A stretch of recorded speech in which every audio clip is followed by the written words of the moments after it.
اور اب یہ مسئلہ سمجھ لیں کہ ان احادیث کا بیان کرنا جن میں صحابہ کی آپس میں مشاجرات ہیں یا آپس میں کوئی اختلافات ہیں، ان کو بیان کرنا کیسا ہے، محدثین کیوں روکتے ہیں اور خود کیوں بیان کرتے ہیں؟ اس بات کو سمجھنے کے لیے صحیح روایت جو ابو داود کے اندر آتی ہے نا وہ سمجھنی پڑے گی۔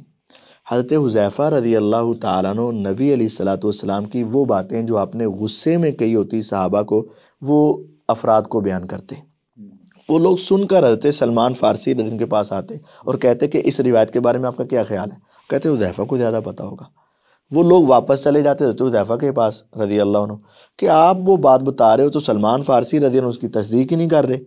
حذیفہ رضی اللہ عنہ خود آگے حضرت سلمان فارسی رضی اللہ عنہ کے پاس ان کی کھیتوں میں تھے۔ تو جب حذیفہ کے پاس حضرت حذیفہ کے حضرت سلمان فارسی رضی اللہ عنہ کے ساتھ ملاقات ہوئی تو حضرت سلمان نے کیا کہا؟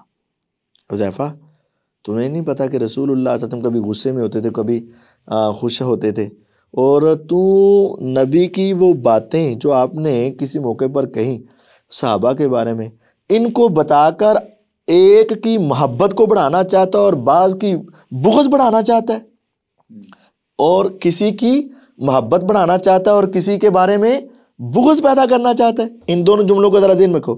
علی رضی اللہ عنہ کی کیا کرنا چاہتا ہے؟ محبت بڑھانا چاہتا ہے، اور معاویہ کی کیا کرنا چاہتا ہے؟ نفرت، بغض۔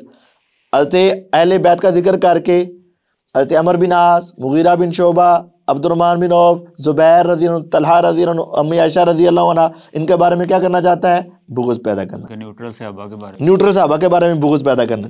تو انہوں نے کہا کہ تم بعض کی محبت اور بعض کا بغض پیدا کرنا چاہتے ہو اور لوگوں کے درمیان فرقہ واریت اور اختلاف پیدا کرنا چاہتے ہو، تم اس کام سے باز آ جاؤ، ورنہ میں حضرت عمر رضی اللہ عنہ کو لکھ دوں گا، پھر وہ خود ہی تمہیں روک لیں گے۔ لکھ دوں گا، کیا مطلب؟ خود ہی تمہیں روک لیں گے۔ تو یہ تو فہم سلف ہے کہ ایسے انداز میں وہ باتیں بتانا کہ بعض کی محبت پیدا ہو اور بعض کی دشمنی اور نفرت پیدا ہو، یہ حرام ہے۔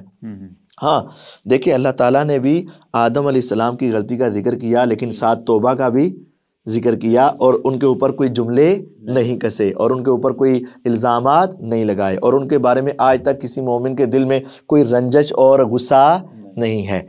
آج تک محدثین نے بھی جو بیان کیے، لیکن ان کے دلوں میں معاویہ رضی اللہ عنہ کی نفرت نہیں تھی، کوئی ایسے جملے، کوئی ایسے کلمے، کوئی ایسے اشارے، کوئی ایسے انداز نہیں تھے۔ مرزا صاحب جب انہی باتوں کو بیان کرتے ہیں، مرچ مسالہ لگاتے ہیں، انداز بناتے ہیں، جملے کستے ہیں، اور پھر ایک کی محبت پیدا کر کے دوسرے کی دشمنی پیدا کرتے ہیں۔ تو ایسے انداز میں سلف صالحین نے، محدثین نے مشاجرات صحابہ کو اس انداز میں ڈسکس کرنے سے منع کیا ہوا ہے۔ اور ویسے بھی محدثین اس طرح کی روایت لا کے وہ مسئلہ کچھ اور اخذ کرتے ہیں، مسئلہ کچھ اور اخذ کر رہے ہوتے ہیں، لیکن یہ اپنا مسئلہ لوچ کچھ اور کر رہے ہوتے ہیں۔ اب دیکھیں نا، امام مسلم رحمہ اللہ نے وہ حضرت معاویہ رضی اللہ تعالیٰ عنہ کے حوالے سے ہے کہ لا اشبع اللہ بطنہ اللہ، ان کا پیٹ نہ بھرے، وہ روایت کس پیرائے میں بیان کی؟ فضیلت میں۔ فضیلت۔ پہلے عنوان امام نووی رحمہ اللہ نے یہ قائم کیا کہ نبی علیہ الصلوۃ والسلام اگر کسی پر لعنت کر دیں یا کسی کو برا بلا کہہ دیں اور وہ اس کا مستحق نہ ہو، تو وہ آپ کے کلمات اس کے حق میں کیا بن جاتے ہیں؟ رحمت اور اللہ کے قربت کا ذریعہ، گناہوں کی معافی کا ذریعہ۔ یہ عنوان قائم کیا۔ پھر اس کی کئی حدیثیں پیش کی، مثال کے طور پر حضرت معاویہ کی وہ بات بھی پیش کر دی کہ نبی علیہ السلام نے ان کے بارے میں کہا تھا، تو یہ کلمہ ان کے حق میں رحمت بن گیا، اللہ کی قربت بن گیا، گناہوں کی معافی کا ذریعہ بن گیا، تو یہ تو ان کی فضیلت بن گئی۔